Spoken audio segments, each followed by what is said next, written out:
What is the why behind your DIY challenge on why you can't finish that project you've been putting off? We're going to offer you several solutions to what we think are the top 5 things holding you back. 3, 2, wait, I can't do it. All right. That's lame. It's not lame. Trying. It's not lame. Sometimes DIYs are hard. I think projects in general can be hard. I mean, be it a work deadline, be it a school project, be it a home improvement project. There are always challenges that some of us are going to face. And I know that I have faced challenges in probably all of those categories. How many times have we talked about starting a new project and then 6 weeks later we're still talking about it? You think we were a little fearful, or maybe not following the production calendar? Okay, so what is the why behind the DIY obstacle? So let's talk about what we think are some of the main things that stop us in our tracks. Okay. Okay, so I think the first thing that holds me back is either perfectionism or fear of failure. We're really good for each other, but the perfectionism that we both hold is a bad combination when we're doing projects, because we will be down there for 6 hours doing some little detail thing that no one is going to see. And sometimes you'll say, that hutch is going to go back up against the wall. And no one's going to see what you're doing. See what you're doing back there. So it is helpful to do that. But yeah, the perfectionism can really be a bad stumbling block. It really can. Well, in fact, we noticed when we would homeschool our boys, there was a season of time where we were homeschool parents, and one of our sons had such a high level of perfectionism that he refused to even start, because he was too afraid that he was going to mess up. So our phrase that we had to tell him again and again, which became a motto in our home, was, it's progress over perfection. Yeah. So I think that there are a lot of key elements in that fear of failure that can cause all of these situations to happen. And I think that it's natural to be afraid about the possibility of failing, but I think the key element is that you will learn from those failures. If you take a step back to when we were teaching our boys how to walk, I mean, those first steps, how many times did they fall down? Again and again and again and again. Oh, wait, I have it written down. Let me check. But they got back up and they tried it again. So what is it when you're young and your mind is budding, you don't have that fear. Yeah. But as you become an adult, and we let it all creep in. It does. And it's like it holds you back. Yeah. And I got news for you. It's never going to be perfect. Never. You're never going to be perfect. Never. I'm never going to be perfect. Nope. I mean, she may be perfect. No, but never. Yeah. It's never going to be. So if we would just start every project with that in mind, this is not going to be perfect, but it's going to be good enough. That's right. That's what you need to focus on. Well, and I think if you strive for excellence and try not to be too hard on yourself. Like, there's nothing wrong with wanting your project to look the best that it could be.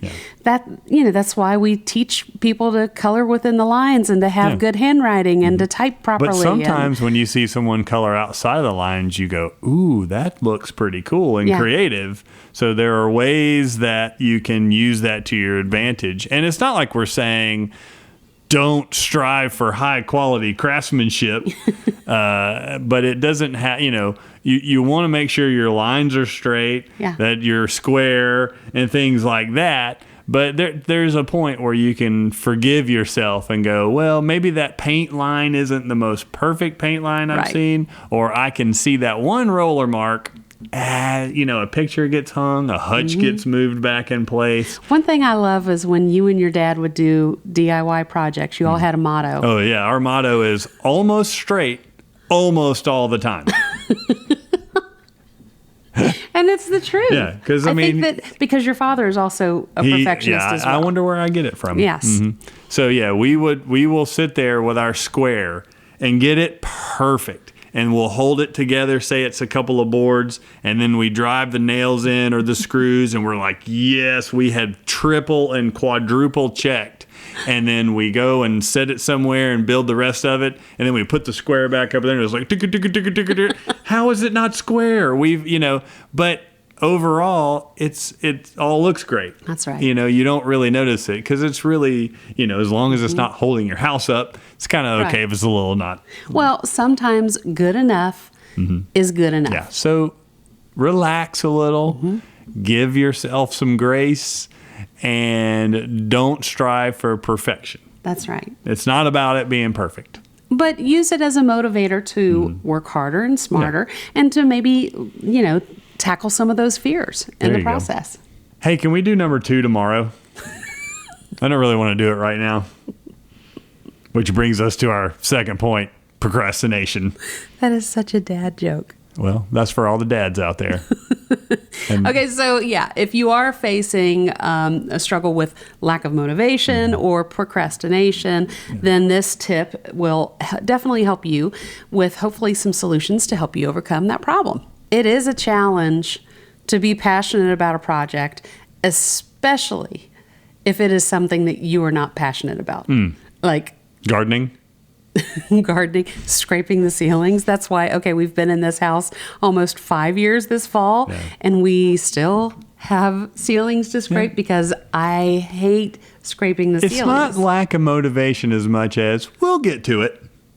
We'll get to it one day. It's lack of motivation for me. Well, yeah. Okay. So see, we procrastinate just like we all do. Well, and it's easy to get distracted by other things. Like in the room makeover, I would be so excited to get to the wall finish or to get to, I'm going to make over this piece of furniture. You go and scrape that ceiling. Yeah. The boring stuff is boring for a reason. That's right. But it's the foundation to a better outcome if you do the boring stuff too. Oh, and if we've added any sort of wood trim, I hate doing the caulking part. It's messy. And I don't like, but I know there's people who are like, I love to do that job. Right, yeah. Come to my house. Yeah. I could give lots of caulking jobs for you. Okay, so if you have someone who constantly procrastinates, what are some Why are you ways? looking at me? I don't know. I'll look at them. How about I look over here? Does that help? Yeah. But if you do find yourself constantly procrastinating, then what are some things that maybe you could do? What's a solution to find? I usually just stop procrastinating. That's not a good solution. So, tip 3. No. Well, you've taught me to break things down into smaller obstacles. Well, yeah. Bite off smaller chunks to chew on. Well, it's the whole, how do you eat this elephant? Eat one bite at a time. So maybe it's like you break it down into smaller groupings might be, because if you're thinking about all of the overwhelms all at once, it's too much to take in. So maybe you even think, well, what if I scrape this little section of the ceiling? As long as I get done with that, I'll be happy. Well, and then that's when my perfectionism comes in, and it's like, okay, well, even if I say I'll only go to this part, then it's like, but I can just finish the whole rest of the room. One more hour and I'm all the way to the other side. And then another hour, and then another hour. Yeah, that's right.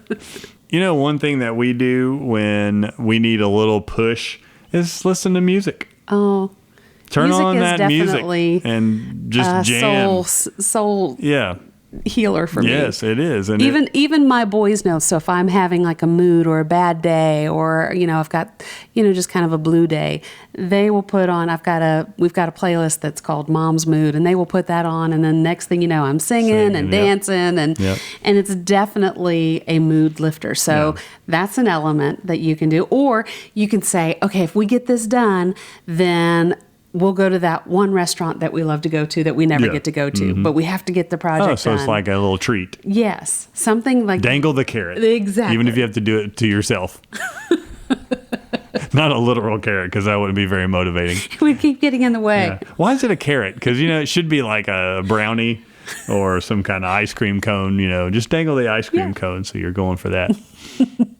So one other thing, if procrastination is something that you happen to do quite often, is try to set a deadline for yourself. Maybe if you have a hard, fast, it has to be completed by this date, then that will help with the distractions or I could get to that tomorrow. Gives you a goal. It gives you something to shoot for.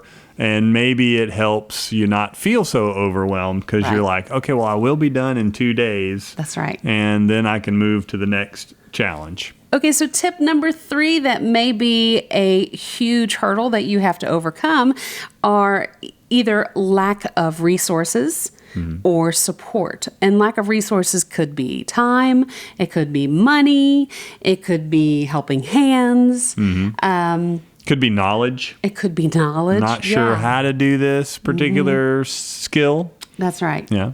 Some of these things can be quite discouraging and makes it even more difficult to start a project, and it would be holding you back a little bit. So how do we overcome this tip 3? Well, I think if you think about someone, like I trained to run a 5K. I'm not a ultra marathoner or anything like that. But the thing that you learn is that you do little bits at a time. And so you have to actually train yourself. So if it is something that I don't know how to do this one thing because I don't have the skills or the ability, but it is something that you want to complete, then watch some YouTube videos or learn how to do it. Read a book or go take a class even. Something that is going to help you if this is something that you're definitely wanting to tackle. And, if lack of money is an issue, then taking that time to learn the skills is actually going to be a huge motivator, because you're going to end up saving money. One thing about perfectionism is, and realizing that nothing's ever going to be perfect. Yeah. How many times have we done a project where we're working in a room and we are doing our best to make it perfect, and then you just turn the corner and you see the previous contractor's work or the previous professional that was hired to do this part, and you're like, well, I see their roller marks, I see their scratches, I see that they didn't drywall very perfectly. That gives you a much more pat on the back that goes, okay, that's the professionals doing it, and I can do it at least that good, and what would you rather do? Pay a professional and then come back and look at it and go, wow, that's really not perfect, and you've spent all that money? Or you do it yourself and you save all that money and it's not perfect anyway. That's right. I'd go for that one. Yeah. We watch YouTube all the time to learn new skills. We have a couple of carpenters in our life that we can go to, some family, some friends. And sometimes we call them and ask questions. And, we've done some pretty big things, some headers that in a section that holds up our roof. Yeah, like the support beam for the house. That's pretty important. Yeah. And so I watched a bunch of stuff, figured out, okay, this is what we need to do. This is how you brace it while you're changing out the header and all these kind of things. So we really learned that, but I still called around to some folks that know a little bit more than I do to go, and just ran my idea by them to say, does that all sound right? And they're going, yes, sir, that's the way to do it. Go for it. Well, and that's helpful. And if you don't have that person in your immediate circle, still ask your friends, because their brother may be a plumber or electrician or something where you can say, hey, I really want to tackle this myself. Can you give me some pointers? And there actually have been some people who may be willing to come to the job site and say, hey, I'll be there to coach you along, but I'll let you do the work. Yeah. So one thing we did when we cut a hole that was a support wall, we asked the guy who was going to do the work if we would be willing to help, so that way we could learn. And he says, well, if you're willing to be my helper, I won't bring my helper, and I'll knock a couple $100 off of the job. Yeah. So that's another thing that you could possibly do. So if Save you're some feeling money. So if you feel like you have that lack of support, then that is another way to possibly find that support from friends or family members with people who may have those skills to help you complete it. Plus, you save money and you learn something. That's right. For the next time. And then I think the other thing to keep in mind is that if you have lack of resources or support, that may be a trade-off of time. So be flexible with your deadline. Maybe don't set that hard, fast deadline if you have to learn how to do this project, and it may take practice, and you may have to go back and do it again a couple of times to get it right. So give yourself some grace there. I sense a theme in all of these episodes that we've done that are, one, it's never going to be perfect. You're never going to be perfect. And two, be flexible. That's right. Yep. Okay, so the next obstacle is one that I actually have a difficult time with, and that's negative self-talk. I do have that tendency to beat myself up or say that wasn't perfect or I couldn't do this right. And then I probably throw a temper tantrum and storm out of the room. And then here comes my nice, handsome husband who gives me a great big hug and tells me it's okay. Wow. Are you dreaming again? No, I'm just giving you clues of what to do the next time I do that. Listen for the rule book. Listen for the rule book. Man, please remember those things. But this can be a significant barrier if you are struggling to tackle that project. I mean, that negative self-talk. And let's put it this way. What if the negative self-talk isn't coming from you? What if you're the champion of the whole project, but everybody else around you is saying, that's the dumbest thing. I can't believe they're doing that. Why are you doing that color? You're going to ruin your house. Why are they building a slide out of the bay window? Well, you get this a lot in your business. How many times has a neighbor come up, a complete stranger, you're painting someone's house. Yeah, you tell it. Yeah, and the guy comes up, no, you tell the thing. No, you tell it. No, you tell it. Okay. Can you imagine that you're at a house, you're painting your house, and your neighbor just comes over and goes, I wouldn't paint that brick. Who asked you, first of all? So, and why would you come talk to me, a complete stranger who's over there getting paid to paint the brick, and just declare, I wouldn't do that, and then just walk back home? Why don't you just stay home? Stay over there. Think about it. What was it that compelled him? He actually had to get up, put shoes on, go outside, cross the street to make sure that you knew that he would not paint that brick. And my answer is, well, I wouldn't paint that brick. Why would they paint that? Because they want it painted. And I want them to want it painted because I want to get paid. There you go. So go home, Mr. Negative Larry. I don't know. Negative Larry. They say that, you are your own worst enemy, and so this certainly applies with talking bad about yourself to yourself. Yeah. Well, it's all back to that Saturday Night Live, Stuart Smalley. Yeah. Doing the... You have to look in the mirror sometime. You're good enough. Yeah. You're smart enough. And doggone it, people like you. Yeah. Okay, so one thing you can do is, or one thing I try to do is I try to reframe my thought process, recognize, so if it is a challenge that I don't have the skill to do, I try to recognize that it's not that I don't have the ability to do it, it's that I don't know how to do it yet. Yeah. And so, I watch a lot of those Instagrammers and YouTubers who are doing these builds, and it's like, and they're all these wonderful women who are championing these projects, and it's like, I want to do that, but then I'm like, I can't do that. I can't hold a saw. Or the one thing is, you are so good at those things that I'll be like, well, why am I going to do it? Because I'm just going to mess it up, and he's going to be able to do it better. Because you need to learn how to do it. Exactly. And get better at it. That's right. Yeah. And I can't tell you how many times I'm like, hand me the saw, I got this. And it's all crooked. And I'm like, let me go do something else. And then you back there and you go, zzz, perfect, straight. And I'm like, well, then you do it. So, because you have the ability to do that. So. But that negative self-talk gets in the way. So you just have to silence that voice in your head. You got to slap it around.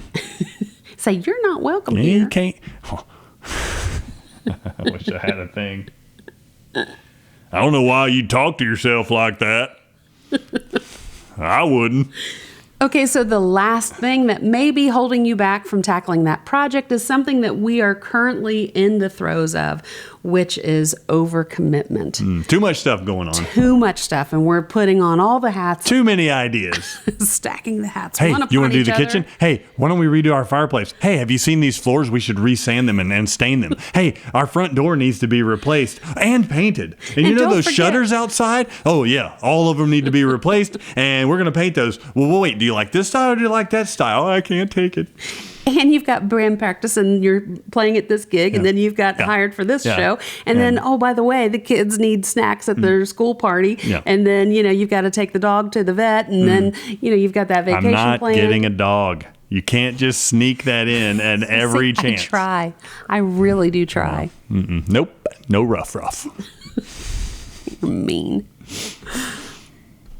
But yeah, it's overwhelming. Well, and I actually have been truly trying to educate myself because I have the tendency to multitask, and I'll be the person that's like, okay, well, if I'm going to walk this way, let me go over here and grab that because I'm about to go downstairs anyway. Oh, and while I'm down there, I need to make sure to do A, B, and C. And it's like I'm trying to do all the things to make it as efficient as possible. But in reality, you are wasting not only energy, but the article that I read, it said you lose IQ points when you multitask. I guess I was born multitasking then. Well, because your brain will work at its maximum capacity if you focus on the one task at hand versus I'll do this first, then this, then this. It's kind of like having all hour. the tabs open. I do have a lot of tabs Yeah, open. you have a lot of tabs open, and so it's playing Amazon Music over here, and this is testing our internet speed, and this is loading the Target ads every 5 seconds, and so the computer's going, well, I mean, I've got some resources to do all this, but if it was just watching a video, That is a really great analogy. see. To think about how that actually slows down the processor in the computer when you are doing too many things, running too many programs. Maybe not tabs on the browser, but if you're too many running apps. too many apps we at the do same time. music stuff. We That's do right. video, tons of video editing, and it's Those best, compete. Yeah, you just close everything and do the editing tasks so that your computer can have all of its power to do that one thing and do it more efficiently, and it'll do it in 10 minutes instead of 20 minutes. So why do I understand that when it comes to a computer, but yet when it comes to my everyday life, I have a tendency to forget that. So that is something that is definitely something that we have to overcome. Yes. And that was a really great analogy there. Thanks. But I think that if you try to prioritize your projects, like do what is the most important with maybe the closest deadline first. And I think that what you may have to do is you may have to say no to certain things that are not essential. Yeah. So, no, Miss Johnson, I can't bring cupcakes to the party this week. No, family, we cannot get a dog.